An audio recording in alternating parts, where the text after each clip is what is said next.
1,400 homes are still without power today following a string of storms that hit Vermont yesterday afternoon, and officials say some won't be back on until Wednesday. As power crews work to clean up, so do homeowners and property owners. Andy Potter visited Isle La Motte today, where some of the worst damage happened. There's no official monetary estimate of the damage yet. Getting federal disaster assistance will depend on how much damage was done to public infrastructure. Since I've been chief, about 7 years now, this is the worst that I've seen. If you look behind you, you can see a silo that's been blown over, and that silo's been sitting there about 100 years. Things are about as bad as they've ever been. We've got hundreds of trees that have either been uprooted or broken in the middle.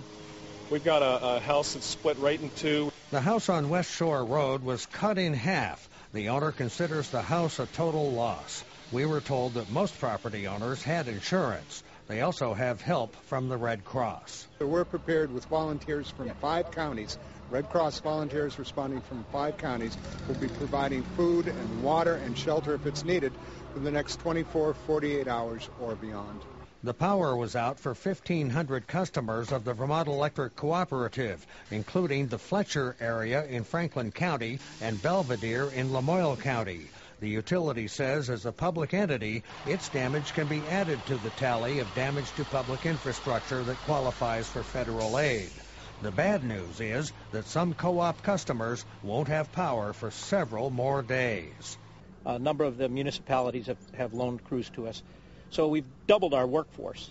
But with that, we still don't anticipate having the last members restored up here in Isle La Motte until the end of the day Tuesday. And then in Belvedere Fletcher, it's even worse. We're looking at the end of the day Wednesday for that. Although this might have been the worst storm to hit these parts, historically the Champlain Islands have been hit hard by storms due to the western exposure to the lake.